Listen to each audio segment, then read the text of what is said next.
एक सेकंड हसन दुरानी साहब, ध्यान से सुनिए आप। सुप्रीम कोर्ट कोई जजमेंट सुनाता है, चढ़ बैठते हैं सुप्रीम कोर्ट पर। भाई आपका आका कौन है, पहले अपना बताओ तो। सरकार है, सुप्रीम कोर्ट है, आईएसआई है, आर्मी है, आपको बात की समझ किसकी नहीं आ मानते रही हो? है। आप भाई मैं जिसकी भी मानता हूं, आप किसी की भी तो मान लो, अल्लाह के बंदे, आप तो किसी की मान लो। आप या तो ये कह दो, लोकतंत्र है और संविधान को हम मानते हैं, ठीक है? अपना बताओ ना यार, आपसे सवाल पूछा जा रहा है, कैसे पत्रकार है भाई? आपसे बात ही नहीं कर रहा। अरे कैसे पत्रकार है? मैंने आपकी सुनी भी नहीं, मैंने आपकी सुनी नहीं है। मैं तो कर्नल साहब से बात कर रहा हूं। कर्नल साहब और हम एक ही पेज पर बात करने वाले। कर्नल साहब और हम एक ही पेज पर हैं।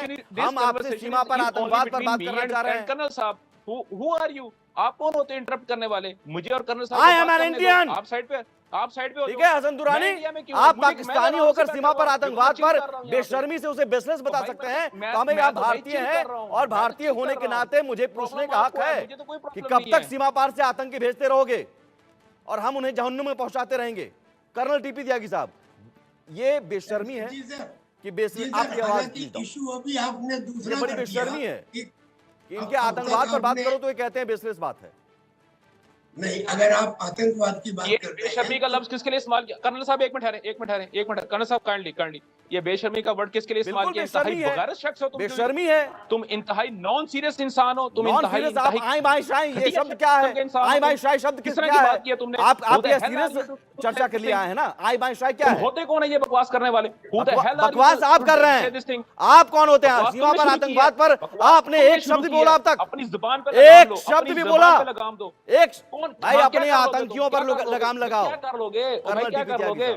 इतनी तुम्हारे अंदर हिम्मत नहीं है को बात करने की। इंतहाई बेसलेस किस्म की बातें कर रहे हो। बेसलेस मैं कह रहा हूं, सीमा पर आतंकवाद पर एक शब्द मैंने नहीं सुना। खत्म हो जाएगी सीमा पर आतंकवाद पर एक शब्द नहीं सुना मैंने अभी तक, एक शब्द नहीं। आप बोलिए ना भाई, आतंकी नहीं पाला जा रहा है क्या वहां पर? बंद करो। आतंकियों को पाला जा रहा है कि नहीं? तुम्हारी प्रोडक्शन आतंकियों को पाला जा रहा है कि नहीं? आतंकियों को पाला जा रहा है कि नहीं? आज के बाद मैं तुम्हारे तू तड़ाक पर आइएगा तो मैं भी बहुत तू तड़ाक पर आ जाऊंगा, लेकिन आपकी तरह भाषा नहीं इस्तेमाल करूंगा। अभी भी आप कर रहा हूं। सीमा पर आतंकवाद, अरे खींच बहुत नजर आ रही है। सीमा पर आतंकवाद पर बोलिएगा, मैं बार बार उसी पर पूछूंगा, आतंकियों को पालते हैं कि नहीं?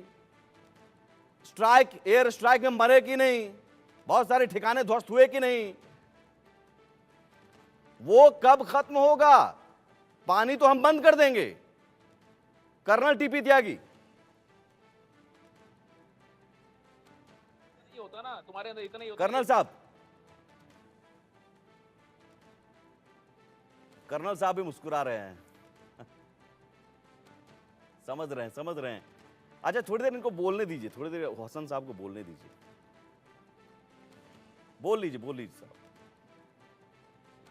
आवाज आ रही है? मेरा शेर ये है कि लोग कमियों को छुपाने में ही खुल जाते हैं। लोग कमियों को छुपाने में ही खुल जाते हैं। ऐब करने का हुनर सबको कहाँ आता है? वाह वाह। इस हुनर में हम मानते हैं कि आप इस हुनर के अंदर हमसे ज्यादा बेटर है। आप इस हुनर में हमसे ज्यादा बेटर है कि किसी काम को करो और उसके बाद उसे मना भी करो। क्या ये सच नहीं है कि आप मना करते रहे कि कारगिल में हमारा कोई सिपाही नहीं था, कारगिल के अंदर तो केवल ओवरग्राउंड वर्कर्स थे या नॉन स्टेट एक्टर्स थे। बाद में तुम्हारे ही सेनापति ने माना कि नहीं माना? अब इसका मतलब क्या हुआ? ये झूठ पकड़ा गया कि नहीं पकड़ा गया? ऐसे ही जो एंकर महोदय कह रहे हैं और ठीक कह रहे हैं, वो ये कह रहे हैं कि साहब ये जो आतंकवाद है ये पूरी तरह से स्टेट स्पॉन्सर्ड पॉलिसी के अंतर्गत है।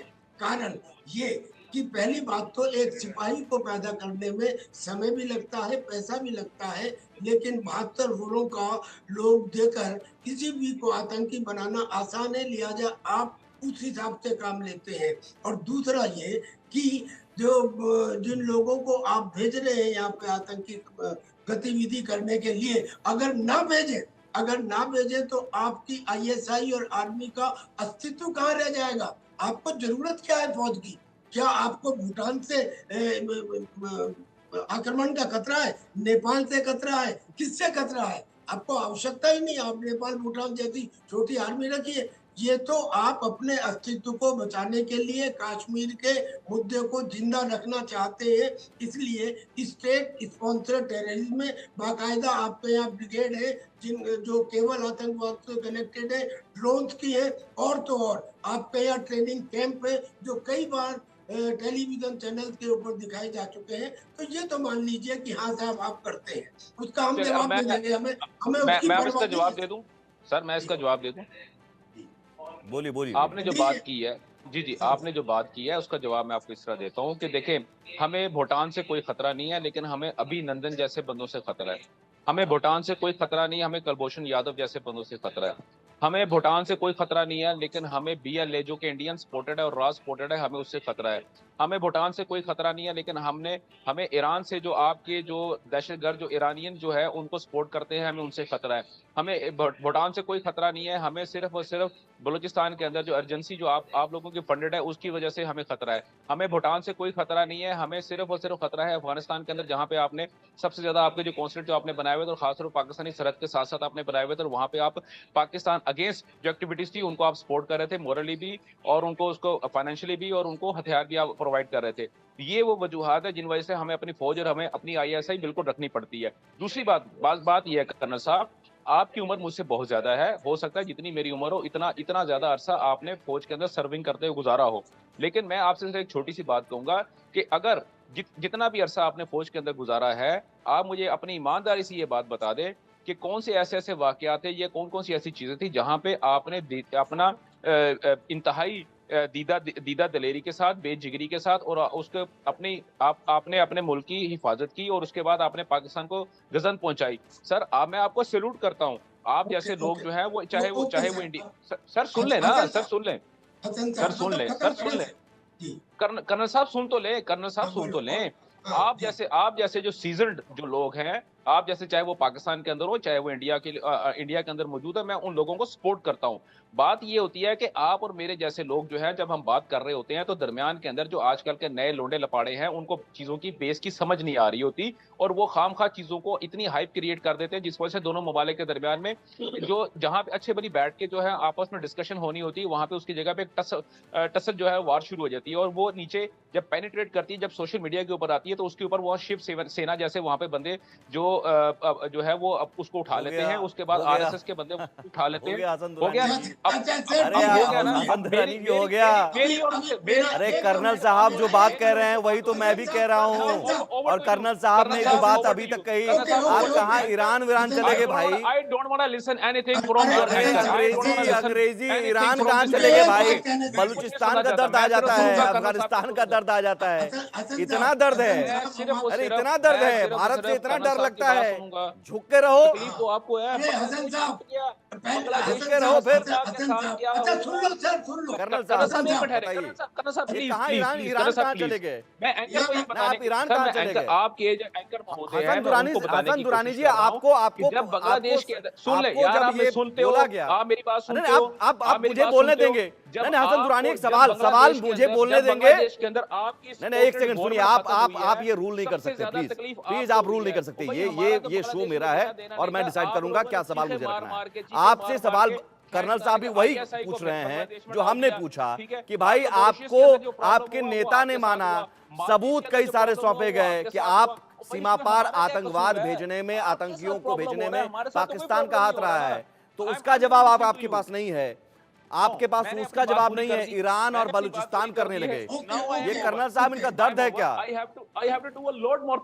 इनका दर्द है क्या? नहीं ठीक है, आप अपने पास रखिए, आप अपने पास रखिए, आप अपने पास रखिए, आप अपने पास रखिए। कर्नल साहब आप अपनी बात पूरी कीजिए, क्या इनका दर्द है क्या? आपने पूछा कुछ और ईरान, अफगानिस्तान और बलूचिस्तान चले गए। फिर भी ईरान ने जो पूछा, हसन साहब ने जो पूछा, मैं उसी के बारे में सिर्फ 2 वर्ड कहना चाहता हूँ। इन्होंने सबसे पहले तो ये पूछा कि आपने फौज में रह के अपने देश के लिए क्या किया। हसन साहब आपकी जानकारी के लिए बता दूं कि मैं 1971 की लड़ाई में वेस्टर्न फ्रंट पे था, मुझे वीर चक्र मिला है, वीर चक्र मिला है, जो हिंदुस्तान के अंदर बहुत कम लोगों को मिलता है, ज्यादातर मिलता है, थोड़े बहुत जिंदा है जिन्हें उंगलियों पे गिन सकते हैं, मैं उनमें से एक हूँ। आप और ये वही युद्ध था जाबाज रहे। जिसमें सर मैं एक चीज, बस एक चीज, चूंकि वक्त कम है कर्नल साहब, माफी के साथ वक्त कम है। क्या किया इन्होंने ईरान और बलूचिस्तान और ये तमाम चीजें, इनका दर्द कहीं और से निकल जाता है जब हम इनके बताते हैं कारनामे। अफगानिस्तान से सर, क्या आप अफगानिस्तान के बाप नहीं बन रहे थे? आपने अफगानिस्तान के तालिबान के साथ में पूरी तरह से, अब जब उल्टा हो गया तब आपको तकलीफ हो रही है। कर्नल साहब झूठ बोलिए, सच नहीं मानेंगे, एक्सेप्ट नहीं करेंगे, ये नहीं मानेंगे। झूठ बोलने का अगर कोई सबसे बड़ा अवार्ड हो तो पाकिस्तान के लोगों को जाएगा। उस अवार्ड की खोज अभी तक जारी है ना। वक्त यही खत्म हो रहा है सर। इनसे सच उगलवाने की कोशिश नाकामी रही अब तक। ये झूठ ही बोलेंगे और कभी भी अपनी गलती नहीं मानेंगे। बहुत शुक्रिया हसन साहब, और थोड़ा गुस्सा कम किया कीजिए, पानी वानी पीजिए।